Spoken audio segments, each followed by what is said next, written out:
Hello everyone, welcome to my channel. और इस channel पे हम एक ऐसी बिजनेस अपॉर्चुनिटीज ढूंढते हैं जहाँ पे हमारे को एक अच्छी प्रोबेबिलिटी लगती है और अच्छी अपसाइड लगता है हमारे को। आज हम डिस्कस करेंगे एक ऐसा बैंकिंग स्टॉक जो कि एक बैंकिंग सेक्टर से बिलोंग करता है ऑब्वियसली। और इसका नाम है HDFC बैंक।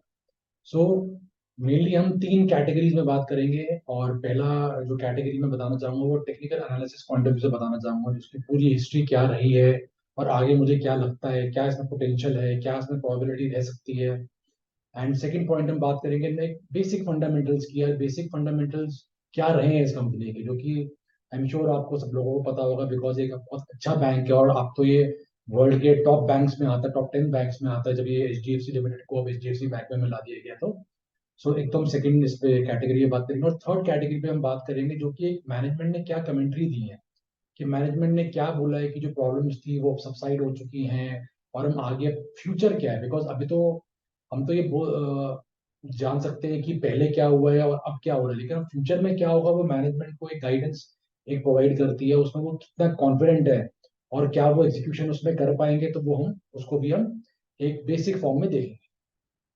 तो स्टार्ट करते हैं। और स्टार्ट करने से पहले आपको बस मैं ये बता दूं, इसमें कोई रिकमेंडेशन नहीं है कोई बाय सेल या होल्ड की। इसमें सिर्फ एक नॉर्मल एक हेल्दी डिस्कशन करेंगे एक एजुकेशन पर्पज से। हम स्टार्ट करते हैं। अभी आपको फर्स्ट ऑफ ऑल मैं टेक्निकल चार्ट्स पे लेके चलता हूँ। मैं अपनी स्क्रीन शेयर करूंगा और मैं इस पे, ठीक है। ये HDFC का बैंक का चार्ट हमने खोल लिया है और ये वीकली चार्ट है।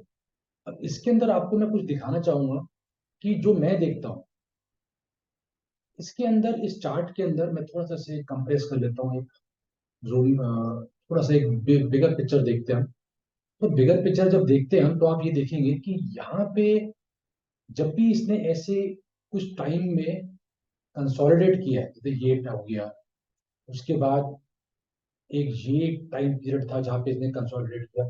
तो फर्स्ट कंसोलिडेशन पीरियड और सेकंड कंसोलिडेशन पीरियड के बीच में हम देखते हैं कि यहाँ पर हमारे को एक जब ब्रेकआउट देता है यहाँ से, तो इस ब्रेकआउट पॉइंट से यहाँ तक का जो अपसाइड आता है वो एक 40% का अपसाइड यहाँ पे है, राइट। उसके बाद हम दोबारा देखते हैं कि यहाँ पे किसने कंसोलिडेशन करी है, राइट। इस कंसोलिडेशन के बाद एक रनअप दिया है, कितना रनअप दिया है इसने ब्रेकआउट के बाद, इसने 50% का रनअप दिया, राइट। उसके बाद हम देखते हैं कि दोबारा इसने यहाँ पे कंसोलिडेट किया कुछ टाइम तक। उसके बाद यहाँ पे ब्रेकआउट दिया और ब्रेकआउट के बाद हमने देखा कि ये एक काफी बड़ा रनअप दिया है इसने यहाँ पर, एक जो कि 120% का रनअप दिया है। और इससे पहले हम देखते हैं यहाँ पे भी एक छोटा सा कंसोलिडेशन यहाँ पे हुआ था, उसके बाद ये रनअप दिया गया। उसके बाद हम देखेंगे, अब आप यहाँ पे देखिए एक सिमिलर चीज हमारे को दिख रही है। यहाँ पे भी एक हमारे को एक कंसोलिडेशन पॉइंट दिख रहा है, राइट। अब ये कंसोलिडेशन जो हो रहा है, अब हमें ये अपने आप से पूछना है, ये क्वेश्चन हमारे को दिमाग में आना चाहिए, जब ये कंसोलिडेशन इस पॉइंट्स पे इस टाइम पीरियड में हो रहा था तो कंपनी क्या कर रही थी, क्या प्रॉफिट पोस्ट कर रही थी नहीं कर रही थी, क्या उनके रेवेन्यू बढ़ रहा था नहीं बढ़ रहा था, तो हमें देखना पड़ेगा, राइट। तो हम देखते हैं कि इस पीरियड में हिस्ट्री में जो हमने देखा है कि जब भी ये एक इस पीरियड में रहा है, 1 साल 1.5 साल 2 साल, कभी 2 साल रहा है, कभी 1.5 साल रहा है, कभी 1 साल रहा है, राइट। फॉर एग्जाम्पल अब ये कंसोलिडेशन पीरियड देखते हैं तो ये 26 नवंबर 2012 से 24 फरवरी 2014, तो ऑलमोस्ट 1.5 साल 2 साल का आसपास एक कंसोलिडेशन पीरियड था, राइट। उसके बाद ब्रेकआउट देने के बाद यहाँ पे 51% का जंप आया। और कितने स्पैन में आया है, अगर हम देखेंगे यहाँ पे ब्रेकआउट हुआ है इस पॉइंट पे जो कि 3 मार्च 2014, और यहाँ पे हुआ हमारा जनवरी 2015, तो ऑलमोस्ट 1.5 साल के अंदर ब्रेकआउट देने के बाद इसने एक अच्छा 50% का एक हमारे को राइज दिखाया, राइट। तो इन पीरियड्स के अंदर हमेशा मैनेजमेंट ने किया क्या है, इस पीरियड के अंदर मैनेजमेंट ने अपने सेल्स अपने रेवेन्यू को जो है ग्रो किया है, प्लस अपने नेट प्रॉफिटेबिलिटी को या प्रॉफिट बिफोर टैक्स को भी ग्रो किया, राइट। अब हम देखेंगे क्या वो सेम हिस्ट्री अभी रिपीट होती दिख रही है हमारे को इस टाइम पीरियड में, राइट। अब हम देखेंगे कि इस टाइम पीरियड में हम देखते हैं Jan 21 का पीरियड है और आज हम खड़े हैं, आज हमारा 16 अक्टूबर 15 अक्टूबर 23, राइट। तो अब आपको मैं लेके चलता हूँ कि इस पीरियड में क्या हमारी सेल्स, क्या हमारा सॉरी हमारा रेवेन्यू, क्या हमारा प्रॉफिटेबिलिटी बढ़ी है नहीं बढ़ी। तो अब आपको मैं इसके फंडामेंटल्स को लेके चलता हूँ और ये मैं आपको यहाँ पे देखता हूँ। हम यहाँ पे देखेंगे, आप ये देखिए, ये 21 का अगर हम लेते हैं तो ये इनका रेवेन्यू था 32,254 CR, और आज जो है इनका 51,000 है। अगर हम मार्च तक का भी लें 47,000, तो ऑब्वियसली बात है ग्रो हुआ है, राइट। उसके बाद हम देखते हैं क्या इनका प्रॉफिट बिफोर टैक्स भी ग्रो हुआ है, बिल्कुल ग्रो हुआ है, 10,000 से यहाँ पे 16,000 ग्रो हुआ है, राइट। और तो मार्च 23 का है, और जून 23 की बात करेंगे तो ये 16,000 है। तो ऑलमोस्ट हम देखते हैं कि हमारा रेवेन्यू ऑलमोस्ट 70-80% बढ़ा है, प्रॉफिटेबिलिटी हमारी जो है वो डबल हुई है, और नेट प्रॉफिट भी बढ़ा है हमारा। नेट प्रॉफिट भी देखते हैं, हमारे 8,000 करोड़ से हमारे यहाँ पे 12,000 करोड़ हुआ है, राइट। तो ये तो हमारे क्वार्टरली नंबर हो गए जो हमारे क्वार्टर्स के चल रहे हैं। अब हम देखते हैं कि हमारा मेन जो दिखता है, हमारे को दिखता है कि 2012 से 2023 तक क्या ये ग्रोइंग रहा है। ये 28,000 CR के ये 28,000 CR के ये रेवेन्यू से आज देखते हैं हमारा 1,84,000 पहुंचा हुआ है। तो रेवेन्यू हमारा ग्रोइंग है। और लास्ट 2 इयर्स के अंदर, जब ये कंसोलिडेशन पीरियड के अंदर ऑलमोस्ट 2 इयर्स होने वाले हैं इसको, राइट। तो ये 1,28,000 करोड़ से 1,84,000 करोड़ पहुंचा हुआ है। और यहीं पे हम देखते हैं जो इसकी नेट प्रॉफिटेबिलिटी है, नेट प्रॉफिटेबिलिटी देखते हैं तो ये 28,000 से 30,000 से लेके चलते हैं तो ये ऑलमोस्ट 48,000 की हुई पड़ी। तो इस टाइम पीरियड में, इस टाइम करेक्शन में, इसको हम टाइम करेक्शन बोलेंगे, बिकॉज प्राइस करेक्शन इतना हुआ नहीं है। प्राइस करेक्शन जनरली बहुत कम हुआ है इसमें, 20% के आसपास का, 15-20% के आसपास का प्राइस करेक्शन हुआ, लेकिन टाइम करेक्शन इसमें 2 years का हो चुका है। तो ये बात करी मैंने कि इस टेक्निकल के बेस पे हमने देखा कि इसके फंडामेंटल्स बैड हैं या नहीं। मतलब ऐसा नहीं है कि टेक्निकली तो हमारे को साउंड दिख रहा है ये स्टॉक, लेकिन फंडामेंटली ये साउंड है या नहीं, वो हमने अभी यहाँ पे देखा। सो अब back to my technical analysis, जो मैं आपको दोबारा एक बार दिखाता हूँ। अभी मैं देखता हूँ कि ये ऑलमोस्ट 2 इयर्स होने वाले हैं इसको, 2 इयर्स ऑलमोस्ट हो गए हैं इसको। तो 2 इयर्स से ज्यादा हमारे को ऑलमोस्ट हो चुके हैं कंसोलिडेशन करते। तो यहाँ पे मैं देखता क्या हूँ कि अगर मैं इसकी पूरी, ये जो मेरा पूरा जो बॉक्स है जिसके अंदर इसने कंसोलिडेशन करा है इतना लंबा, तो इसका जो टोटल जो गेन है वो 33% के आसपास आता है।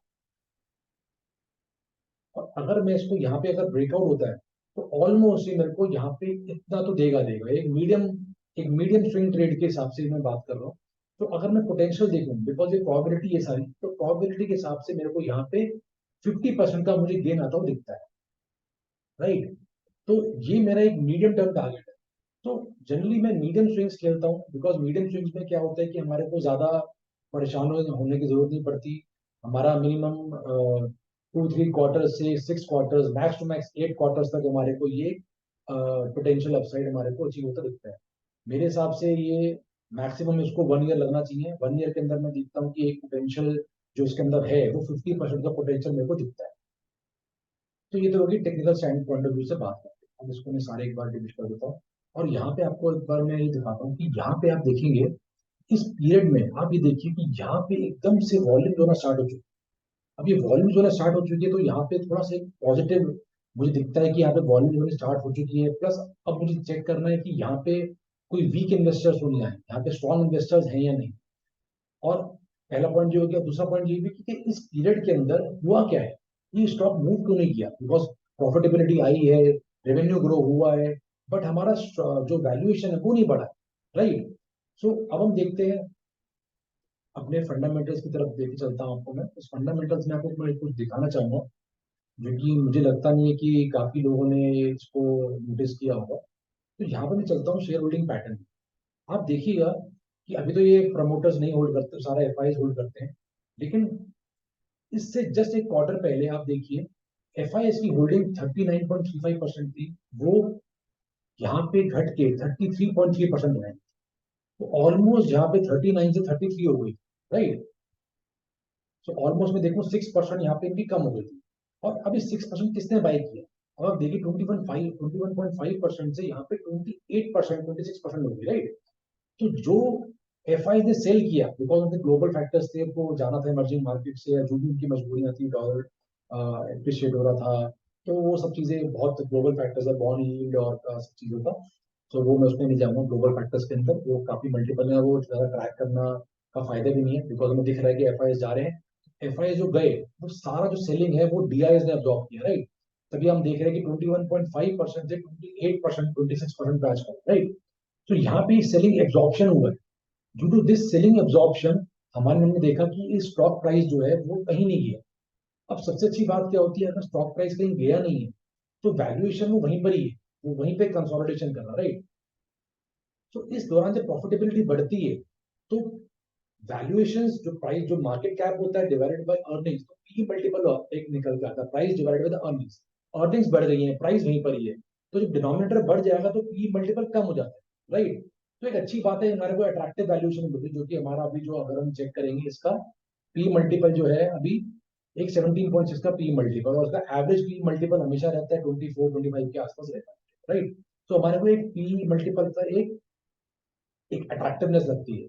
अब कई बार क्या होता है कि पी कम होता है और वो पी कम जो है काफी टाइम तक रह सकता है, बिकॉज उस कंपनी में फ्यूचर ग्रोथ नहीं होती, राइट। तो हम थर्ड पर्सपेक्टिव पे आते हैं, तो third category management commentary, right. अब मैनेजमेंट कमेंट्री में सबसे पहले हमें देखना होता है कि मैनेजमेंट ग्रोथ को फोकस कर रही है नहीं कर रही, बिकॉज ये पी मल्टीपल तभी एक्सपैंड होगा, तभी ये 17.6 से 24-25 जाएगा, जब मैनेजमेंट एग्जीक्यूशन करेगी in terms of future growth, कि ग्रोथ लाएगी या नहीं लाएगी। तो उस छोटा सा एक कैटेगरी को मैं आपको बताना चाहूंगा कि उसके लिए मैनेजमेंट ने जो गाइडेंस दी है, जो उनका ओवरऑल गाइडेंस है वो 17 to 18% कैगर का उनका ग्रोथ है 3 to 5 ईयर्स का। प्लस वैसे भी इंडिया जो है वो क्रेडिट डेफिशिट कंट्री है, तो क्रेडिट यहाँ पे बहुत लोगों को चाहिए था, बिकॉज यहाँ पे इनकी रिटेल बुक भी है, जो रिटेलर्स लोन लेते हैं, प्लस उनका जो कॉर्पोरेट्स को लोन देते हैं वो भी मिक्स है, तो वो ऑलमोस्ट 48% का मिक्स है। तो ये सब होता है, और यहाँ पे क्रेडिट तो और चाहिए होगा, बिकॉज इंडिया में भी क्रेडिट की डिमांड जो है अभी साइकिल स्टार्ट होने लग रहा है, और अभी इंटरेस्ट रेट्स हाई हैं और अभी वो कट नहीं हो रहे हैं, इस वजह से अभी ज्यादा प्राइवेट प्लेयर्स जो हैं, कॉर्पोरेट जो है वो ज्यादा कैपेक्स नहीं कर रहे ब्रॉड लेवल पे। बड़े बड़े टाटा हाउसेज, जो टाटा हाउस हो गया, रिलायंस हो गया, और जो आदित्य बिरला ग्रुप हो, आदित्य बिरला हो गए, वो सब तो कर रहे हैं, लेकिन छोटे जो मतलब जो एक ब्रॉडर मार्केट है वो अभी एक्सपैंड नहीं कर रही है, because due to higher interest rate. Because interest rate जब हाई होते हैं तो जो कॉस्ट ऑफ बोरिंग होती है वो बहुत महंगी हो जाती है, तो उसलिए कोई बिजनेस सोचता है कि मैं इतना हाई इंटरेस्ट रेट पे क्यों लोन लूं, राइट। तो ये भी है। तो in a short to medium term, for example, short to medium term की डेफिनेशन मेरी क्या है, short term means 1 to 2 quarters, medium term means 2 to 6 quarters. तो मीडियम टर्म में देखता हूँ कि ये पी जो है 17.6 का वो 24-25 तक एक्सपैंड होगा, बिकॉज मैनेजमेंट ने एक फ्यूचर ग्रोथ का एक आउटलुक दिया है, 17-18% का कैगर दिया है उन्होंने हमारे को 3 years to 5 years का। प्लस उन्होंने काफी ब्रांचेस खोली है, उन्होंने अप्रोक्सीमेटली लास्ट 12 मंथ्स में, जो कि लास्ट कमेंट्री आई थी सितंबर के अंदर, उसमें उन्होंने बताया था कि उन्होंने 1500 और ब्रांचेस खोल ली है, और टोटल जो ब्रांचेस है उनकी 18,000 ब्रांचेस है, तो ऑलमोस्ट 17-18% हायर ब्रांचेस खोली है। मतलब 18,000 ब्रांचेस थी और पिछले आप 12 महीने के अंदर उन्होंने 1500 ब्रांचेस खोली, और जो ब्रांचेस खोली है तो उसमें ऑब्वियसली बात है बिजनेस करेंगे वो। तो यहाँ से जब ब्रांचेस खोलेंगे तो बिजनेस एक्सपैंड कर रहा है, तो फ्यूचर ग्रोथ मुझे दिखती है, जो कि 17-18% की कैगर जो है दिखता है। तो प्लस मैनेजमेंट ने क्या बोला है कि एचडीएफसी लिमिटेड को जब मर्ज किया एचडीएफसी बैंक की बुक्स के अंदर, सो जो भी मैनेजमेंट ने बताना था कि यार उसका थोड़ा जो दोनों की बुक वैल्यू होती है, एक एचडीएफसी बैंक की बुक वैल्यू, एक एचडीएफसी लिमिटेड की बुक वैल्यू है, तो दोनों को मर्ज किया तो बुक वैल्यू चेंज हो जाएगी, थोड़ा मिक्स चेंज हो जाएगा, तो वो थोड़ा सा एक कम हो गया बुक वैल्यू। प्लस जो नेट इंटरेस्ट मार्जिन होते हैं बैंक्स के अंदर वो थोड़ा श्रिंक हो गए, वो मैनेजमेंट ने बताया, अपफ्रंट होके बता भी दिया।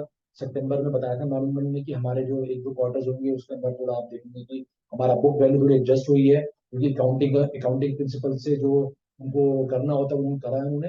प्लस उनका जो एक निम कॉन्ट्रैक्शन है वो हल्का सा निम उनका कम हो जाएगा, तो वो 1-2 क्वार्टर्स की बात है, और उसके बाद तो 3-4% H D F C bank गिर भी गया था उसके बाद। तो मुझे लगता है मार्केट ने वो डाइजेस्ट कर लिया है, और मे बी शायद एक quarter max to max 2 quarters के अंदर ये सारा डाइजेशन हो जाएगा, सारा कंसोलिडेशन कंप्लीट हो जाएगा। उसके बाद मतलब मेरे को लगता है कि एक प्रोबेबिलिटी है कि यहाँ पे ब्रेकआउट दे सकता है, और मेरे को 50% का यहाँ पे पोटेंशियल अपसाइड दिखा। बट ये कोई रिकमेंडेशन नहीं है कोई बाय सेल या होल्ड की, ये एक सिर्फ एजुकेशन पर्पज से है। तो वीडियोस बनाने का मेरा यही पर्पज है। प्लस एक मैनेजमेंट का मेरे को एक और चीज अच्छी लगी कि वो जब मर्ज करा उन्होंने दोनों की बुक्स को, तो यहाँ पे क्रॉस सेलिंग की एडवांटेज भी है, राइट। कि H D F C limited के जो जिन्होंने लोन लिया हो उनके पास H D F C bank का अकाउंट नहीं है, वो लोन नहीं लेते हैं H D F C bank से, normal personal loan, auto loan, जो व्हीकल लोन हम बोलते हैं, तो पर्सनल वो नहीं लेते हैं, या उन्हें जो कंपनीज है एमएसएमई की, अगर उनकी अच्छी बुक्स है एमएसएमई की तो वो लोन नहीं लेते, राइट। तो हाउसिंग लोन लेते हैं वो एचडीएफसी लिमिटेड से, तो यहाँ पे क्रॉस सेलिंग की अपॉर्चुनिटी बहुत बने, राइट। तो एक तो ये अपॉर्चुनिटी क्रॉस सेलिंग की। प्लस इनका सबसे बड़ा प्रॉब्लम क्या था कि इन्होंने अभी तक टेक्नोलॉजी को इनेबल नहीं किया था। आज हर बैंक, हर एक छोटा बैंक भी, एसबीआई भी जो है योनो ऐप के थ्रू अपना कस्टमर्स को एक्वायर कर रहा है, वहां पे उनको सर्विसेज दे रहा है, अच्छी कस्टमर सर्विस बहुत अच्छी दे रहा है। तो एचडीएफसी बैंक का हमने देखा था कि पिछले 1 डेढ़ साल में काफी कंप्लेंट्स थी कस्टमर सर्विस को लेके, प्लस टेक्नोलॉजी इनकी कुछ नहीं थी। तो अभी आप देख रहे होंगे पिछले 1 महीने से इनकी काफी एडवर्टीजमेंट आ रही है। इन्होंने नई ऐप लॉन्च कर दी है अपनी, डिजिटल 2.0 स्ट्रैटेजी मैनेजमेंट ने बोली थी एनुअल रिपोर्ट के अंदर, जब मार्च का हमने कंप्लीट किया था, जो मई अप्रैल मई में जो उनकी एनुअल रिपोर्ट आई थी, उसमें बताया भी था कि हम डिजिटल 2.0 स्ट्रैटेजी अप्लाई कर रहे हैं और वो ऑलरेडी एग्जीक्यूशन फेज में है। प्लस अब मुझे दिख रहा है कि उन्होंने एडवर्टीजमेंट चलाना चालू कर दी है, जैसे मेरे पास काफी मोबाइल पे ऐड आते हैं, यूट्यूब पे ऐड आते हैं, नॉर्मल कोई भी ऐप पे इनके ऐड आ रहे हैं कि जो उनका ब्रोकिंग बिजनेस था एचडीएफसी सिक्योरिटीज का, उन्होंने उसको अपडेट किया है। उसका उन्होंने एक काफी लिक्विडेटिव ऑफर्स दिए हैं एफएनओ ट्रेडर्स को। तो काफी डिजिटली जा रहे हैं। तो मुझे लगता है कि मैनेजमेंट ने जो भी मर्जर का जो भी प्रॉब्लम्स थी वो ओपन हो चुकी है मार्केट के अंदर। Name contraction, book value changes, accounting principle जो चेंज हुए हैं वो सब मार्केट में हो चुका है, मार्केट ने उसे डाइजेस्ट भी कर लिया है। मैक्स टू मैक्स मुझे लगता है 1-2 क्वार्टर्स के अंदर वो डाइजेशन हो जाएगा और यहाँ से एक ब्रेकआउट आने का एक पोटेंशियल, एक प्रोबेबिलिटी मुझे दिखती है। तो ये सब चीजें मुझे शेयर करनी थी। प्लस ये मेरा मीडियम टर्म आउटलुक है, बिकॉज एक इन्वेस्टिंग में पोर्टफोलियो में मैं इसको अप्रोक्सीमेटली 3-4 मंथ से इसको मैं एक्यूमुलेट कर रहा हूँ। और मैं आपको बता भी देता हूँ कि मैं इसको एक्यूमुलेट जो है वो मैंने कहाँ कहाँ लेवल पे किया है। सो जब यहाँ पे मेरे को एक ब्रेकआउट दिखा था इस कैंडल पे, अगर आप देखेंगे तो यहाँ पे मुझे ब्रेकआउट दिखा था यहाँ पर, तो मैंने एक यहाँ पे एक नॉर्मल मैंने एक ये देखा कि यहाँ पे एक ब्रेकआउट हुआ है, तो यहाँ पे रीटेस्ट करने आया था, तो यहाँ पे मैंने थोड़ा एक्यूमुलेट किया। उसके बाद मैंने थोड़ा सा मुझे लगा यहाँ पे एक ब्रेकआउट दे सकता, तो यहाँ पे मैंने थोड़ा एक्यूमुलेट किया, तो इस पॉइंट पे मैंने एक्यूमुलेट किया। उसके बाद ये पॉइंट पे अब यहाँ पे थोड़ा सा मैंने और एक्यूमुलेट किया है। तो ऑलमोस्ट, लेकिन मेन की क्या होता है कि हम एलोकेशन कितनी कर रहे हैं। फॉर एग्जाम्पल मुझे काफी अट्रैक्टिव लग रहा है ये बैंक, काफी अट्रैक्टिव लग रहा है बिजनेस, मेरे को 2 to 4 क्वार्टर्स के अंदर, मीडियम टर्म के अंदर मेरे को एक 50% का एक पोटेंशियल अपसाइड दिखता है। तो मैं इसको जो जो अभी मेरी जो एक एलोकेशन आ रखी है वो मेरे को अभी कुछ 6-7% के आसपास मैंने एलोकेट कर दिया है। अब मैक्स टू मैक्स में किसी भी बहुत अट्रैक्टिव मुझे कोई कंपनी लगती है, कोई बिजनेस लगता है, तो मैक्स टू मैक्स में उसमें 8% से ऊपर एलोकेट नहीं करता, बिकॉज लंबे टाइम तक कोई भी कंपनी फंस सकती है। फॉर एग्जाम्पल कोई भी प्रॉब्लम आ जाए तो वो कंपनी फंस जाएगी, तो मेरा पैसा भी ब्लॉक हो जाएगा। तो ये मेरा एक स्ट्रक्चर है, मेरा एक थॉट प्रोसेस है। तो मैं 8% ज्यादा मैक्सिमम एलोकेशन नहीं करता। अभी फिलहाल मेरी 6% एलोकेशन हो चुकी है और मेरा एवरेज प्राइस कहीं 1610 पे आता है। तो थोड़ा सा डाउन है अभी, कोई प्रॉब्लम नहीं है।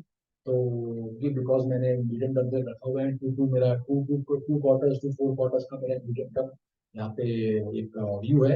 यहाँ पे मेरे को एक मीडियम टर्म 50% का मेरे को अपसाइड दिखता है, राइट। और अभी आप देखेंगे इसमें, और आपको दिखाता हूँ कि यहाँ पे एक और अच्छा, यहाँ पे एक पैटर्न आपको अभी भी दिख रहा है, ये पैटर्न। तो ये कप हैंडल का पैटर्न बन भी रहा है। तो ये कप हैंडल जब ब्रेकआउट होगा तो यहाँ पे आराम से हमारे को एक 50% का अपसाइड दिखेगा, जो कि आपको मैंने दिखाया भी। इसकी डेप्थ लेके, इसकी यहाँ से हम डेप्थ लेंगे और इस पूरे जो हमने कंसोलिडेशन पीरियड है उसको यहाँ पे हमने, यहाँ पे हमारा टारगेट निकल के आता है, यहाँ से मेरे को ये 50% का मेरे को पोटेंशियल अपसाइड दिखता है। और ये सारा प्रोबेबिलिटी होती है, इसमें कोई अ, लेकिन मेन चीज इसमें क्या होती है कि हमें कोई भी बिजनेस को ट्रैक करना बहुत जरूरी है। अब जैसे अभी क्वार्टर में इनके रिजल्ट आने वाले हैं अक्टूबर के अंदर, तो मैं ट्रैक करूंगा कि मैनेजमेंट ने एग्जीक्यूशन करी या नहीं करी, राइट।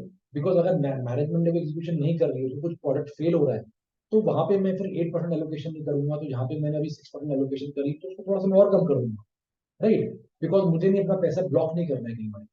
तो यहाँ पे एक छोटी छोटी चीजें जो आपको बता रहा हूँ, तो ये मेरा एक थॉट प्रोसेस है, एक प्रोसेस को मैं फॉलो करता हूँ, ज्यादा एलोकेशन नहीं करता हूँ। और वैसे भी कोई भी इन्वेस्टमेंट या कोई भी स्विंग ट्रेडिंग की ये एक एडवाइस नहीं है, बिकॉज आपको खुद पढ़ना पड़ेगा मैनेजमेंट कमेंट्री को, खुद आपको ट्रैक करना पड़ेगा बिजनेस को, बिकॉज आपको ग्रोथ को ट्रैक करना बहुत ही इंपॉर्टेंट है। और मैं हर क्वार्टर इसको ट्रैक करता हूँ। तो आज मेरे को आपसे यही शेयर करना था। शायद वीडियो थोड़ी लंबी हो गई है, कोई प्रॉब्लम नहीं, सारे मैंने पॉइंट्स यहाँ पे मैनेजमेंट कमेंट्री, फंडामेंटल्स, टेक्निकल सब मैंने डिस्कस कर लिया है। तो यहाँ पे मैं वीडियो एंड करूंगा, और कोई भी आपको डाउट होता है, कोई भी टेक्निकल जो वर्ड मैंने बोला है, कोई भी फंडामेंटल मैंने आपको कुछ भी, अगर आपको कोई टर्मिनोलॉजी समझ में नहीं आई, आपको जो और कुछ जानना है, तो आप मेरे को कमेंट सेक्शन में बता सकते हैं, तो उसको मैं एक्सप्लेन जरूर करूंगा इसके सेकंड पार्ट की वीडियो में। बिकॉज इस बिजनेस को मैं ट्रैक करने वाला हूँ, हर क्वार्टर ट्रैक करूंगा, और कोई भी अपडेट होगी अच्छी या बुरी, वो मैं यहाँ पे जरूर शेयर करूँगा। सो आज के लिए बस इतना ही, और नेक्स्ट टाइम हम इसके लिए नेक्स्ट अपडेट जब भी आएगी तब भी आपको मैं इसके लिए अपडेट करूँगा।